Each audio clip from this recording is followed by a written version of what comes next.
you're trapped in a room you've never seen, and you've been there your entire life. Right now, as you listen these words, you're not really sitting in your living room or lying in bed. You're inside a house with no doors, a house you inherited at birth, one that grew around you room by room, year by year, thought by thought, the house of your mind, and it's full of garbage. I know that sounds harsh, but look closely at what's really there. Decades of accumulated thoughts piled high, unprocessed emotions rotting in corners, childhood wounds you didn't ask for, conversations that loop endlessly, fears from when you were 5 years old, shame from when you were 12, anxiety from last Tuesday, all of it stacking higher, fermenting, taking up every inch of space. And here's what we do with that pile. We decorate it. We read a spiritual book and place it carefully on top.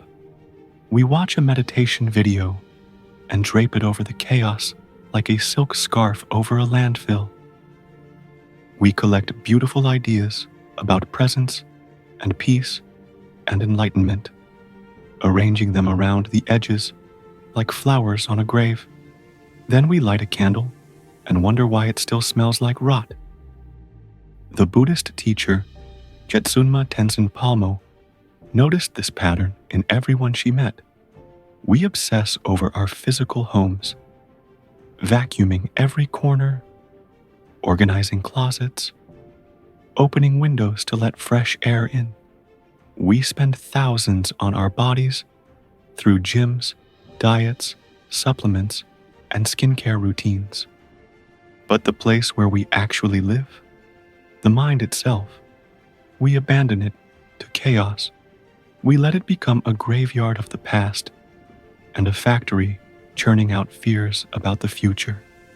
And then we search for peace like it's hidden somewhere outside, in another person, another job, another city, another version of ourselves we haven't become yet. What if I told you the peace you're hunting has been watching you search this entire time? Today, we simply invite ourselves to turn inward and recognize the silence that has never actually left.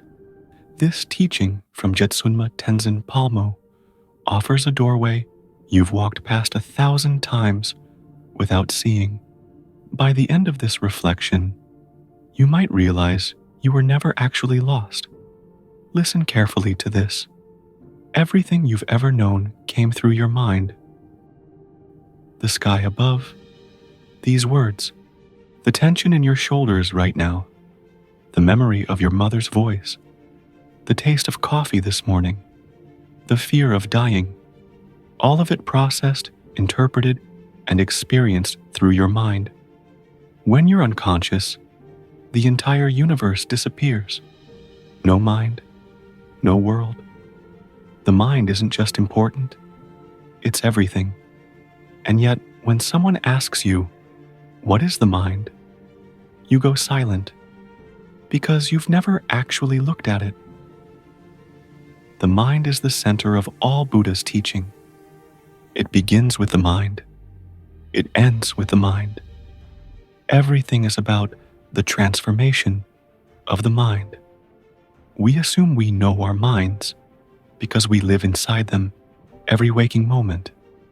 But we've spent our entire lives looking through the mind at the world, never turning attention back onto itself. It's like using a flashlight to explore a dark room, but never once shining it on the flashlight. Here's where everything changes. There are two aspects of mind, the known and the knower. The known is everything you experience, thoughts, emotions, sensations, memories, the voice narrating your life, the sound of traffic, plans for tomorrow, judgments about yesterday. This is what you think you are, but there's something else entirely. The knower, the awareness that recognizes all of it, the silent presence that watches thoughts arise and dissolve like waves, the consciousness that remains unchanged when everything else transforms. Most people never meet the knower.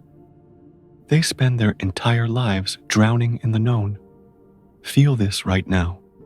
A thought just appeared in your mind. Maybe about what you'll do after this video. Maybe doubt about whether any of this is real. Notice it. Something in you is aware of that thought. That something is not the thought itself. Who is noticing? Imagine you're sitting in a movie theater. The film is devastating.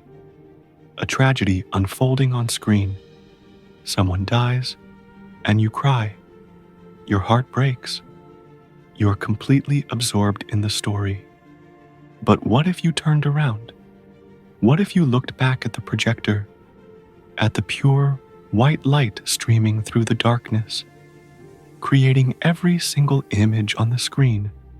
The thoughts are the movie. The emotions are the movie. They feel absolutely real because you're identified with them, believing the story is happening to you.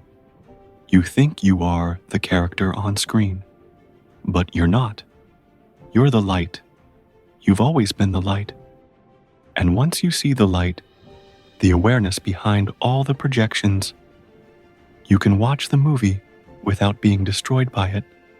You can even change the channel. This isn't philosophy or poetry. This is your actual experience right now. Jetsunma Tenzin Palmo teaches something that might save your life. She says the problem isn't the thoughts, not the emotions, not even the suffering itself. The problem is identification. We mistake the weather for the sky. We mistake the waves for the ocean.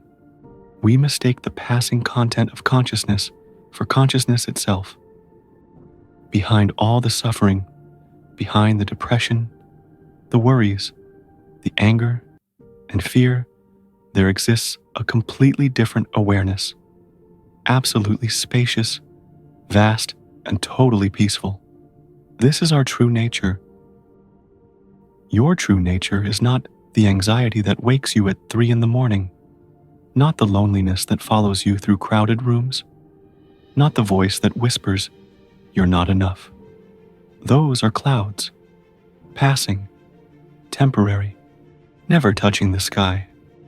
The nature of mind is like the sky, clear, infinite, stainless. The sky doesn't end somewhere up there. It's here, inside you, everywhere, without boundary. But we spend our entire lives staring at clouds, white ones, dark ones, storm clouds that block the sun for months, until we forget the sky even exists. We identify completely with the weather. I am anxious. I am depressed. I am broken. And we suffer, not because clouds exist, but because we believe we are the clouds. Let that land. You are not the storm. You are the sky. You have always been the sky. The clouds have never touched you. Let's do something together, right now, not as theory, but as direct experience. Close your eyes or soften your gaze. Notice your breath without trying to change it. Just notice. Now notice that you're noticing. Feel the sensation of sitting or lying down. Notice sounds around you. Traffic, wind, silence. Notice that something is aware of all this. What is that awareness? Stay there for a moment. All these things, breath, body, sounds, are appearing in awareness, like images on a screen. But what is aware of them? Notice the space in which everything appears and disappears.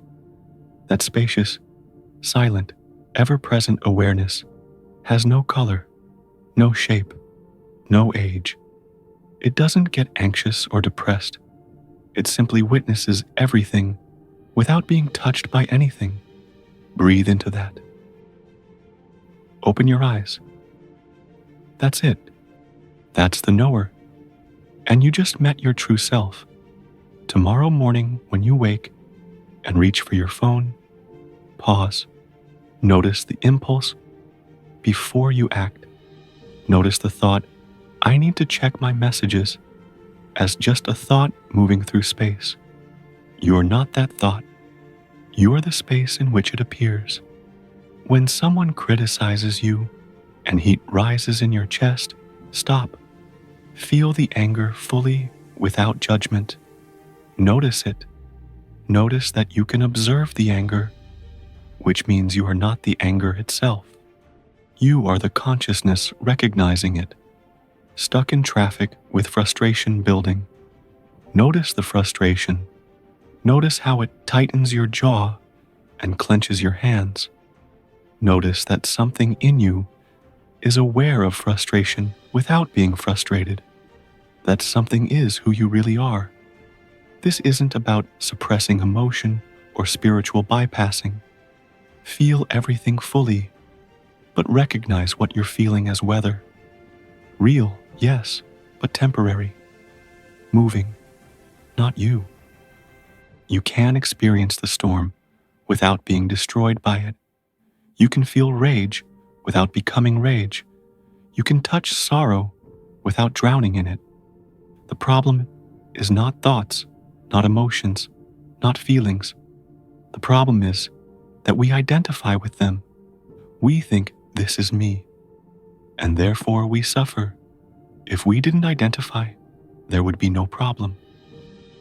Here's what we forget in our desperate search for peace. It isn't coming in the future. It's not waiting after 10,000 hours of meditation, or when circumstances finally change, or when you finally fix yourself.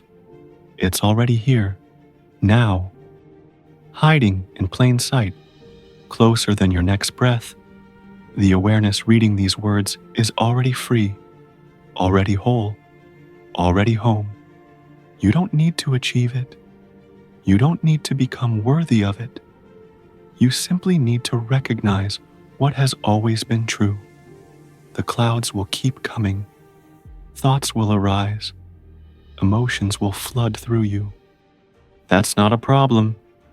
That's life. That's weather.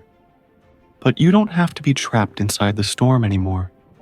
You can rest as the sky, vast, open, untouchable, at peace. This moment right now is an opportunity, not to transcend your humanity or become enlightened, but simply to notice, to rest in the knower instead of drowning in the known.